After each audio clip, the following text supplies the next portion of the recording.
کے اداروں کے خلاف جو ہرزہ سرائی ہو رہی ہے، اس لیے بھی عمران خان کو ہم مستقبل میں کوئی ریلیف ملتا ہوا نہیں دیکھ رہے. اور ایک ایف آئی آر درج ہو گئی ہے جس میں 400 کے قریب جو لوگ ہیں وہ نومینیٹ ہے. عالیہ حمزہ ہیں، علیمہ خان صاحبہ ہیں، عمران خان کی بہن نورین خان صاحبہ ہیں، قاسم خان صاحب ہیں. مولانا فضل الرحمان صاحب نے بھی اپنی میڈیا سے گفتگو میں انہوں نے کہا جی کہ ناظرین میں ہوں زاہد عباس نقوی، آپ دیکھ رہے ہیں ہمارا سوشل میڈیا چینل. آپ سے ریکویسٹ ہے کہ میں سبسکرائب کریں اور اپنے کمنٹ سے ضرور آگاہ کریں. حکومتی بڑی شخصیت کی صحافیوں کے ساتھ اور اسلام آباد کے کچھ انفلوئنسرز کے ساتھ ایک ملاقات ہوئی، اور اس ملاقات میں جو اچنبے کی بات ہے، جو مرکز گفتگو تھا وہ عمران خان ہی تھا. اور صحافیوں نے اور اہم شخصیات سے جب پوچھا کہ جی عمران خان اور اسٹیبلشمنٹ کی بات چیت کیوں نہیں ہو رہی، تو انہوں نے کہا جی کہ عمران خان جو اپنے بلنٹ میسیجز ہیں نا، جو اپنا نظریہ ہے اور اس پہ ڈٹ جانا، اسی وجہ سے عمران خان کو اب اسٹیبلشمنٹ کی جانب سے کوئی ریلیف نہیں مل رہا. اور نمبر 2 دوسرا انہوں نے کہا جی کہ اداروں کے خلاف جو ہرزہ سرائی ہو رہی ہے، اس لیے بھی عمران خان کو ہم مستقبل میں کوئی ریلیف ملتا ہوا نہیں دیکھ رہے. اور ساتھ ہی ساتھ انہوں نے یہ بھی کہا کہ عمران خان کے جو آزادی ہے یا عمران خان کی جو جیل سے نکلنا، ریلیز ہونا، یہ ابھی تک مجھے ناممکن دکھائی دے رہا ہے. اور ساتھ ہی ساتھ انہوں نے جو صحافی تھے، انہوں نے، آپ کو پتہ ہے صحافی سوالات کر کے تو جو سیکرٹس ہیں وہ نکلوا لیتے ہیں. تو صحافیوں نے جب ان سے پوچھا کہ جی یہ جو سیم پیج ہے، پھر اس کے بعد نوٹیفیکیشن کا مسئلہ ہوا تھا اس کے اوپر، تو انہوں نے کہا جی جتنے بھی مسائل تھے اب وہ حل ہو گئے ہیں. تو وجہ اس کی کیا ہے؟ انہوں نے کہا وجہ اس کی سمپل ہے اور وہ ہے Imran Khan. It means that ناظرین، اب اس ملاقات کا جو میسیج تھا، جو اس کا اصل جو مقصد، جو مرکزی خیال تھا، وہ یہ تھا کہ عمران خان کو ایک میسیج دینا کہ انٹل انلیس، جب تک آپ خاموشی اختیار نہیں کریں گے، آپ کو کسی بھی قسم کا اس ملک میں ریلیف نہیں ملے گا. اور ناظرین میں آپ کو یہ بتا رہا ہوں، یہ ٹاپ سیکرٹ ایک میٹنگ تھی، لیکن اس کے باوجود بھی جان بوجھ کے اس طرح کی چیزیں جو ہیں وہ لیک کر دی جاتی ہیں تاکہ اس محفل کا جو ایجنڈا ہے وہ عام عوام تک پہنچ سکے اور اس بندے تک پہنچ سکے جس بندے کے لیے یہ میسیج تھا. تو پاکستان تحریک انصاف کے لیے یہ میسیج تھا. کچھ ہمارے دوست بھی وہاں پہ موجود تھے. جب ہم نے ان سے رابطہ کیا اور انفارمیشنز لیں تو انہوں نے کہا جی بس جو جو مرکز گفتگو تھا وہ یہ عمران خان اور عمران خان اور عمران خان یہی تھا، بس اس کے علاوہ اور کچھ بھی نہیں تھا. تو ناظرین، حکومت کو عمران فوبیا ہو چکا ہے اور حکومت اس میں گوڈے گٹے جو ہے وہ بری طرح پھنس چکی ہے. اگر ہم بات کریں اڈیلہ جیل کے باہر کی، تو حکومت نے جو ایف آئی آر درج کروائی، انہوں نے کہا جی کہ ایک جو کانسٹیبل ہے اس نے پاکستان تحریک انصاف کے سینکڑوں لوگوں کو دیکھا کہ وہ پولیس کے اوپر انہوں نے حملہ کیا اور انہوں نے توڑ پھوڑ کی. تو ہمارا بھی ایک معصومانہ سوال ہے کہ اس طرح کا شہباز اور جہاں باز افسر، جو کہ ایک ہی افسر سینکڑوں لوگوں پہ نظر رکھ رہا تھا، کیا اس کی آنکھوں میں کیمرے لگے ہوئے تھے؟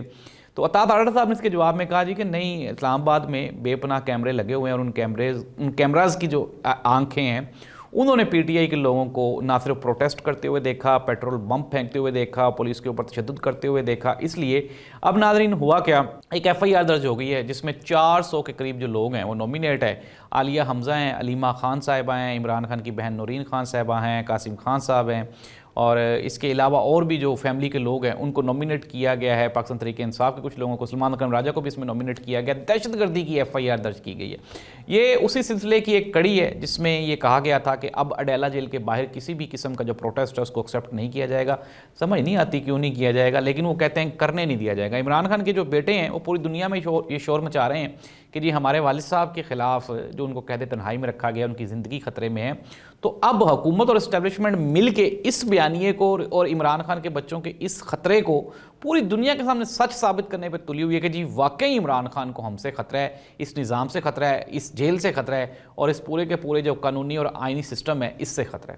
یہ تو کنفرم ہو گئی نا چیز کہ عمران خان کے خلاف نہ ہی تو کوئی کیس ہے اور نہ ہی عمران خان جو ہے وہ کوئی بے ایمان ہے، نہ ہی وہ کرپٹ ہے.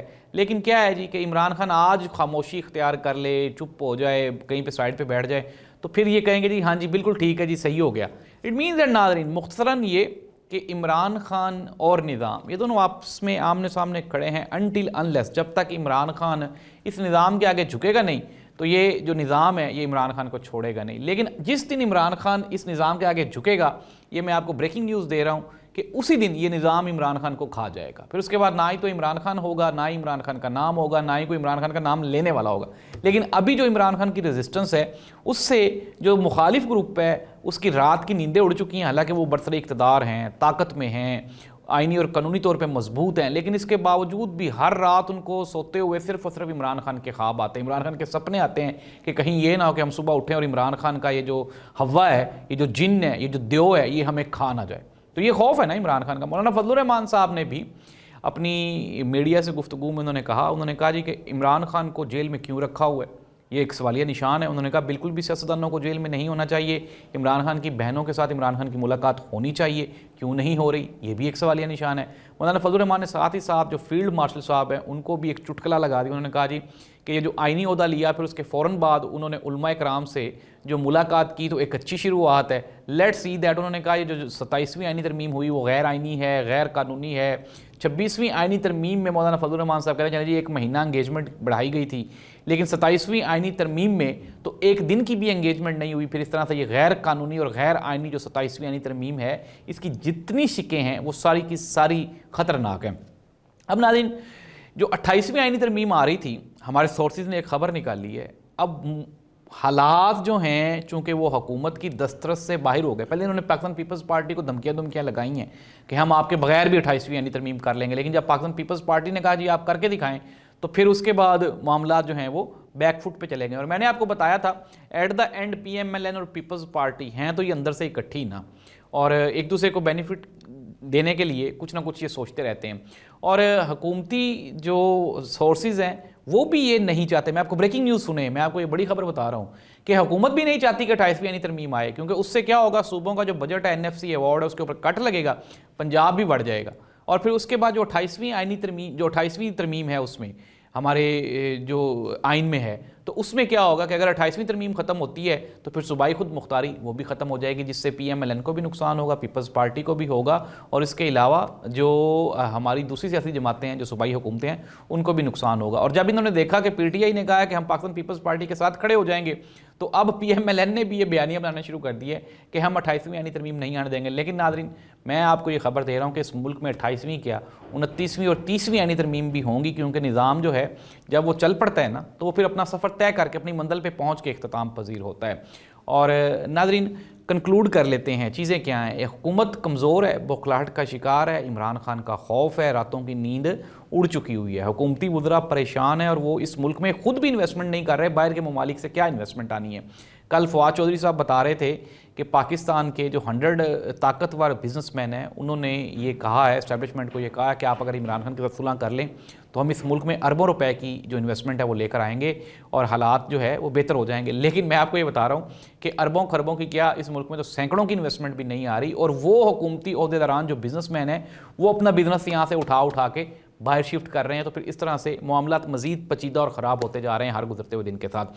اسٹیبلشمنٹ کے بھی حالات جو ہیں وہ کوئی اتنے اچھے نہیں ہیں. میں آپ کو یہ دوبارہ پھر بتا رہا ہوں نظریے اور بیانیے کی جنگ میں اسٹیبلشمنٹ کو بری طرح شکست ہوئی ہے، اور عمران خان کا جو اپر ہینڈ ہے، جو عمران خان کی جو برتری ہے وہ سب کے سامنے ہے، واضح ہے، اور یہ چیزیں نقصان پہنچاتی ہیں اسٹیبلشمنٹ کو، فائدہ نہیں پہنچاتی. اب کنکلوڈ کر رہے ہیں، اور میں نے آپ کو بتا دیا کہ آنے والے دنوں میں مولانا فضل الرحمان صاحب، Pakistan Peoples party, Pakistan Tehreek Insaf, opposition کی کچھ اور اتحادی جماعتیں، یہ پی ایم ایل این کو یہ بآسانی راستے سے ہٹا دیا جائے گا. کیوں؟ کیونکہ عوام میں روٹس نہیں ہیں. بریکنگ نیوز ہے یہ، آپ اس کو ذرا ذہن میں رکھیں. ناظرین پروگرام آپ کو کیسا لگا نیچے کمنٹ کر کے ضرور بتائیں. اللہ اس ملک اور قوم کا حامی و ناصر ہو. اللہ حافظ.